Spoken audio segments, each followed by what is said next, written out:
કૃષ્ણાયણ કુરુક્ષેત્ર મેદાન 18 અક્ષૌહિણી સેના 150 કિલોમીટરનું મેદાન યુદ્ધની વ્યવસ્થાઓ નિયમો નૈતિકતા અને અંતે 50 લાખ યોદ્ધાઓ કાળના મહાખપ્પરમાં હોમાય મૃત્યુનું અટ્ટહાસ્ય અધ્યાય 14 લેખક રમેશ ગોસ્વામી સારથી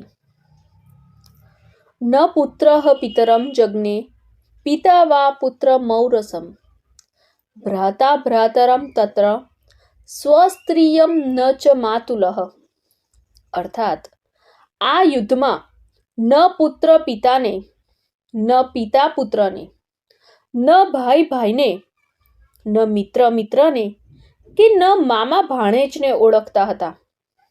ઉપરોક્ત શ્લોક પ્રમાણે યુદ્ધ ખેલાયું હતું. બંને પક્ષે સગા સંબંધીઓ હતા. ગુરુ શિષ્યો, મામા ભાણેજો, ભાઈઓ, મિત્રોએ એકબીજાનો વધ કર્યો હતો. કરુણતા એ હતી કે દિવસ દરમિયાન જીવ સટોસટીની બાજી ખેલાય અને રાત્રિના સમયે આપસમાં ક્ષેમ કુશળના સમાચાર લેવાય. દિવસના જીવલેણ હુમલાઓ થાય અને સંધ્યાકાળ બાદ સેવા કરવામાં આવે, પગચંપી કરવામાં આવે, શુશ્રૂષા કરવામાં આવે. વિધિએ ભયાનક ખેલ ગોઠવ્યો હતો. 18 અક્ષૌહિણી સેના અને 48 કોસના મેદાન વિશે ઘણી ભ્રાંતિઓ ફેલાયેલી છે. વિશાળ ભૌગોલિક કુરુક્ષેત્રનો વિસ્તાર 48 કોસનો હતો. એક કોસ અંદાજે 3 કિલોમીટર એટલે કે યુદ્ધનું મેદાન આશરે 140 થી 150 કિલોમીટરના પરિધિમાં ફેલાયેલું હતું. 150 કિલોમીટરના વિસ્તારમાં 18 અક્ષૌહિણી સેના અર્થાત અડધા કરોડની આસપાસ યોદ્ધાઓ મહાયુદ્ધ લડ્યા હતા. આજના કરનાલ, કૈથલ, જીંદ અને પાણીપત વિસ્તાર કુરુક્ષેત્ર મેદાન છે. આ ભૂમિનું નામ રાજા કુરુના નામ પરથી પડ્યું. રાજા કુરુએ અહીં ખેતી કરી, તપસ્યા પણ કરી અને ભગવાન પાસે વરદાન માંગ્યું હતું કે જે કોઈ આ મેદાનમાં મૃત્યુ પામે તેને સીધું સ્વર્ગ મળે. શ્રી કૃષ્ણ યુદ્ધ બાદની સ્થિતિ જાણતા હતા. યુદ્ધમાં પાપ તો થવાનું જ છે, એટલે એમણે આ ધર્મ ક્ષેત્ર પસંદ કર્યું, જેથી મરનારાઓને મોક્ષ મળે અને યુદ્ધ ધર્મના પાયા પર લડાય. લાખો લોકો મર્યા તો હાડપિંજરો કેમ નથી મળતા? જવાબ છે કે લાખો લોકોના અગ્નિ સંસ્કાર કરવામાં આવ્યા હતા. પુરાતત્વ વિભાગને કુરુક્ષેત્રની માટીમાંથી એ સમયગાળાના હથિયારો, લોખંડના તીર અને વિશિષ્ટ વાસણો મળ્યા છે. વળી સનૌલીમાંથી મળેલા હાઈટેક યુદ્ધ રથોના ભગ્ન અવશેષો મળી આવ્યા છે.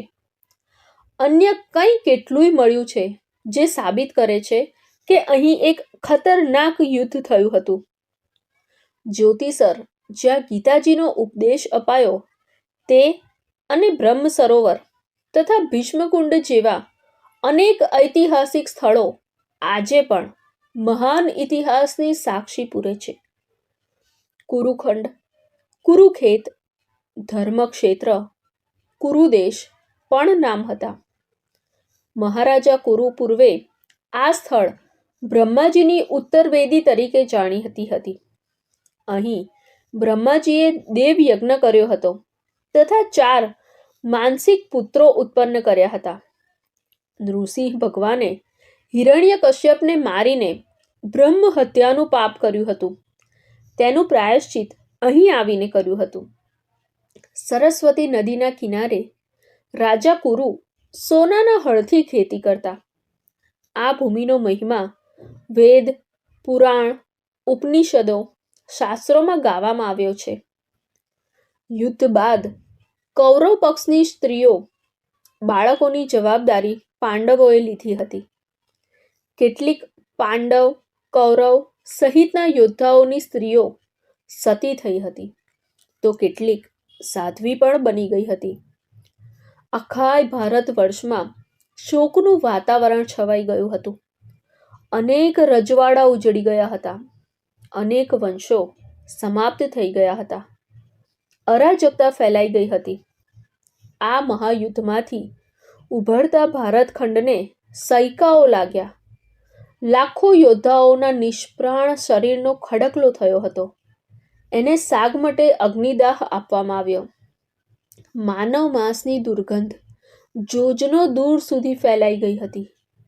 ગીધોનો કર્કશ અવાજ ગૂંજતો હતો. દોડી આવેલા સ્વજનો, સ્ત્રીઓ, બાળકોની મરણપોખથી વાતાવરણ ભયાવહ બની ગયું હતું.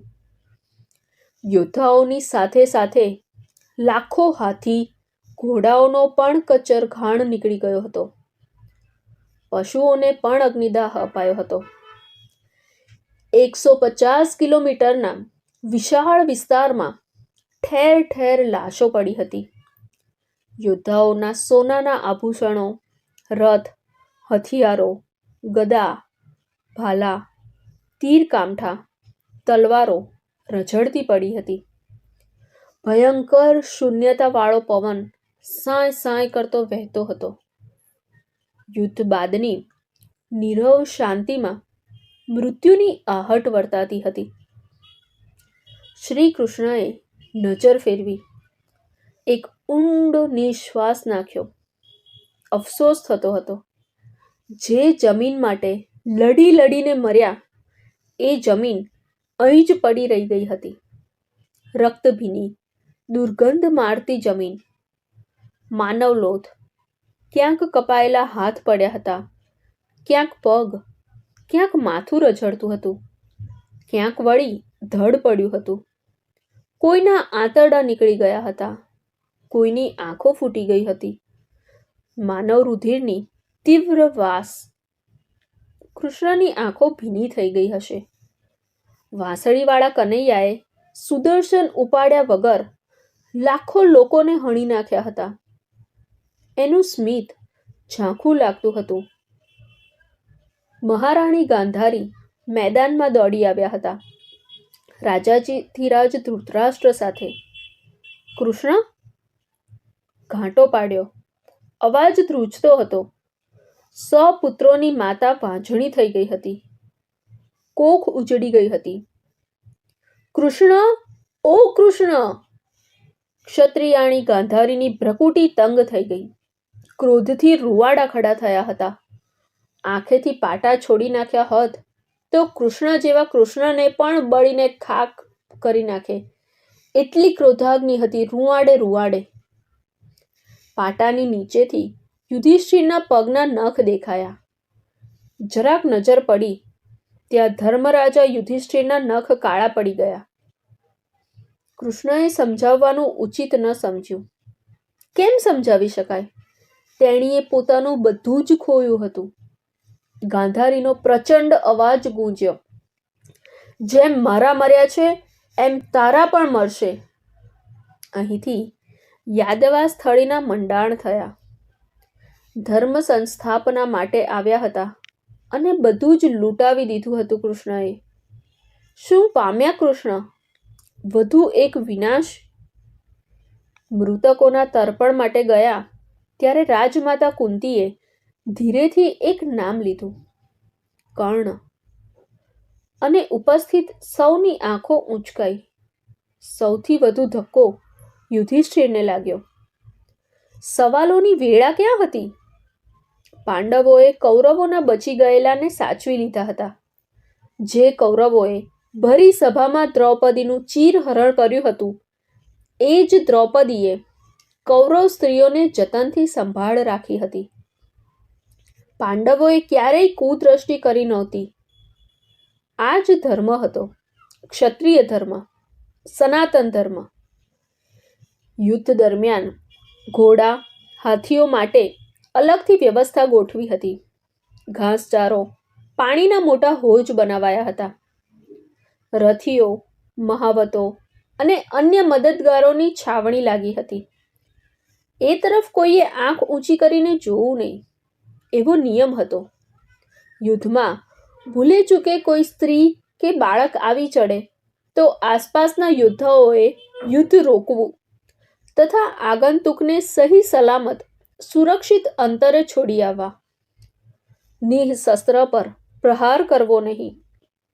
હાર માની લે તેને શરણ આપવી તથા યુદ્ધમાંથી બાકાત કરવો. શંખનાદ બાદ જ હથિયાર ઉપાડવા. સંધ્યાકાળ બાદ યુદ્ધ વિરામ. ત્યારબાદ ઘાયલોની સારવાર શરૂ થતી. એક અલાયદી તબીબી સુશ્રુત સેના બનાવાઈ હતી. યુદ્ધ ન કરી શકે એવી સ્થિતિમાં હોય તેને થોડો આરામ આપવામાં આવતો. મૃત્યુ પામનારની લાશને સહસન્માન આપવામાં આવે. જમણની વ્યવસ્થા ઉડીપીના રાજને સંભાળી હતી. પાંડવ પક્ષે 7 અક્ષૌહિણી અને કૌરવ પક્ષે 11 અક્ષૌહિણી સેના લડી હતી. દરમિયાન ઉડીપી દેશના મહારાજા પોતાની સેના સાથે પહોંચ્યા. બધી વ્યવસ્થા થઈ ગઈ હતી, પણ જમવાની વ્યવસ્થા નહોતી થઈ. એમણે યુદ્ધ લડવાનું ટાળ્યું અને કહ્યું કે અમારી સેના ભોજનની વ્યવસ્થા સંભાળશે. શ્રી કૃષ્ણને આ યોગ્ય લાગ્યું. યુદ્ધ બાદ યુધિષ્ઠિરે કહ્યું, હે રાજન, આપની કામગીરી સૌથી નિરાળી હતી. વંદન. ધન્યવાદ. પણ એ કહો કે 50 લાખ જેટલા લોકોને જમાડવાનું સંભવ બન્યું કેવી રીતે? મહારાજાએ કહ્યું, હે ધર્મરાજ, આ સેવાનું શ્રેય શ્રી કૃષ્ણને જાય છે. હું દરરોજ એમના માટે મગફળી લઈ જતો. કૃષ્ણ જેટલી મગફળી ખાય એના 1000 ગુણ્યા લોકોનું જમવાનું ઓછું બનાવતા. દાખલા તરીકે કૃષ્ણ 50 મગફળી ખાય તો હું સમજી જતો કે આવતીકાલે 50,000 લોકોનું જમવાનું બનાવવાનું નથી. એટલા લોકો વીરગતિ પામવાના છે. આથી અન્નનો બગાડ ન થતો. આ કામગીરીમાં એમની સેનાએ સેવાકીય પ્રવૃત્તિઓ બજાવી હતી. રાજાની કામગીરીથી પ્રસન્ન થઈને અમર નામના આશીષ આપ્યા હતા. આજે વિશ્વભરમાં ઉડીપી રેસ્ટોરન્ટ જોવા મળે છે. રાજાએ પોતાના રાજ ઉડીપીમાં શ્રી કૃષ્ણ મઠ બંધાવેલ, જે આજે પણ મોજૂદ છે. શ્રી કૃષ્ણનું આ સૌ પ્રથમ મંદિર. ત્યારબાદ કૃષ્ણના પ્રપૌત્રએ દ્વારિકામાં મંદિર બનાવ્યું, જે આજે દ્વારિકા ધામમાં મોજૂદ છે. રાજા ઉડીપીએ સ્થાપેલ કૃષ્ણ મઠમાં કૃષ્ણ બિરદાવલી અને મહાભારતની કથાઓ કરવામાં આવે છે. હરિયાણાના અનેક ગામોમાં પૌરાણિક વાવો, ચૂલાઓ મળી આવ્યા છે. ખાટલે મોટી ખોડ એ છે કે આપણે આપણો ઇતિહાસ સાચવી શકતા નથી. બધું જ કામ સરકારો કરે એ જરૂરી નથી. આપણે આપણી રીતે પ્રાચીન ઐતિહાસિક સ્થળો, સ્મારકો સમારી શકીએ, જીર્ણોદ્ધાર કરી શકીએ. અલબત્ત આવા મોટા ભાગના સ્થળોને સ્થાનિકો દ્વારા જ સાચવવામાં આવે છે. સરકારો એક યા બીજા કારણોસર ઓરમાયું વર્તન કરતી આવી છે. રામાયણ, મહાભારત કાળના તમામ સ્થળોને હેરિટેજ સાઇટ્સ ઘોષિત કરવામાં આવે એવી માંગણી હિન્દુ સંગઠનોએ કરવી જ જોઈએ. શરૂમાં બંને પક્ષોએ નૈતિકતા, નીતિમત્તા, નિયમો, ધારાધોરણના રણશીંગા ફૂંક્યા હતા. પણ જેમ જેમ દિવસો વીતતા ગયા તેમ તેમ બધું જ કોરાણે મુકાતું ગયું. પાંડવોએ કર્ણ સહિતનાને દગા પ્રપંચથી માર્યા હતા, તો કૌરવોએ અભિમન્યુ સહિતનાને છેતરીને માર્યા હતા. દિવસો દિવસ ઘમાસાણ યુદ્ધ જામતું જતું હતું. યોદ્ધાઓ ઓછા થઈ રહ્યા હતા. હાર જીતનો નિર્ણય થવામાં હતો. કૌરવો હાર ભાળી ગયા હતા. બીબાકડા બનીને રાત્રિ દરમિયાન પાંડવોની છાવણીમાં આગ લગાડતા હતા. નાસભાગનો માહોલ હતો. પારોઠના પગલા કેમ ભરવા? અપમાનિત જીવન કરતા મોત ભલું. 18 દિવસ સુધી લડતા લડતા યોદ્ધાઓ થાક્યા પણ હતા. નિયમ પ્રમાણે મોટા યોદ્ધાઓ પ્રતિસ્પર્ધી પર જ પ્રહાર કરતા. પણ છેલ્લે છેલ્લે બધું જ કોરાણે મુકાતું ગયું હતું. જે આડો આવે એને પાડી નાખવો, યુદ્ધની ચાલાકીઓ, પેંતરાબાજીઓ, દુશ્મનને ઉશ્કેરીને લલકારવો, ઠઠ્ઠા મશ્કરીઓ, બધું જ સમાપ્ત થઈ રહ્યું હતું. કાળનો ભયાનક ચહેરો બધાએ જોઈ લીધો હતો. મૃત્યુ તાંડવ કરતું હતું. ધૂળની ડમરીઓ ઉડતી હતી. ઠેર ઠેર રક્તના ખાબોચિયા ભરાયા હતા. ઘણા અધમર્યા પડ્યા હતા રણ મેદાનમાં. એમની ચીસો સાંભળનાર કોઈ નહોતું. કોઈ સારવાર કરવા દોડી આવતું નહોતું. એક ગૂઢ ખામોશી છવાઈ ગઈ હતી. અંધારામાં એકબીજાને જોઈને છળી પડતા હતા. હથિયારોની ભાષા જ સંભાળતી હતી. માનવ ભાષા મૌન બની ગઈ હતી. વાતો પણ શું કરવી? આજે કોણ કોણ ગયું કે આજે મેં સામેવાળાને હંફાવી માર્યો, આ જ વિષય. પણ હવે ખબર પડી ગઈ હતી બધાને. કાળના મહાખપ્પરમાં સૌ હોમાઈ ગયા હતા. ઉગરવાનો આરો નહોતો. ભાગું તો મારી ભૂમકા લાજે, અને લાજે મા ને બાપ. 18મો દિવસ. તે દી સૂર્યનારાયણ પણ ઉદાસ હતા. કુરુક્ષેત્ર મેદાનમાં મહાયુદ્ધ ખેલાઈ ગયું હતું. પરિણામ આવી ગયું હતું. કૌરવોનો નાશ થયો હતો અને પાંડવો જીતી ગયા હતા. આ જીત હતી? 5 પાંડવોના પુત્રોની લાશો ઉપાડી હતી. રડ્યા હતા ધ્રુસકે ને ધ્રુસકે. કેવા કેવા બળવાન યોદ્ધાઓ હણાયા હતા. નિયતિ અફસોસ કરતી હતી. વિધાત્રીના ગળે ડૂમો બાજી ગયો હતો. પરશુરામે ધરતીને ક્ષત્રિય વિહોણી કરી નાખી હતી. કંઈક એવો જ ઘાટ ફરી એકવાર થયો હતો. ધરા ધીમા ડુસકા લેતી હતી. આટલી માનવ માંસની દુર્ગંધ, આટલી બધી લાશો. બસ કરો, મારા માટે ઝઘડીને મર્યા. હું ક્યાં ક્યારેય કોઈની થઈ છું? હું કુંવારી છું, કોઈની થઈ નથી ને થવાની પણ નથી. દેવતાઓ શોકમગ્ન થયા હતા. જીતની ફૂલવર્ષા કેમ કરવી? લાશોના ખડકલા પર ફૂલવર્ષા કેમ કરવી? સૂર્યનારાયણે ભારતખંડના કુરુક્ષેત્ર નામના 150 કિલોમીટરના નાનકડા ભૂભાગ પર નજર કરી. પોતાનો પુત્ર કર્ણ અહીં હણાયો હતો. સૂર્યના કિરણોની રોશનીમાં તે દિવસે ઝગમગાટ નહોતો. કાળું અજવાળું પથરાયું હતું. પાંડવો ભાંગેલ પગલે ઘર તરફ ગયા. કોઈએ જીતની વધામણી આપી નહીં. મૃત્યુનું તોફાન આવ્યું હતું, જે હવે શમી ગયું હતું. હસ્તિનાપુરના સોનાના સિંહાસનના પાયા ડગમગી ગયા હતા. સૈકાઓથી ઝળાહળા થતો ભારત વર્ષના શ્રેષ્ઠ રાજાધિરાજનો હીરાજડિત મુગટ ઝબકારા મારતો નહોતો. દરબારીઓ પણ ક્યાં પડકાર આપતા હતા?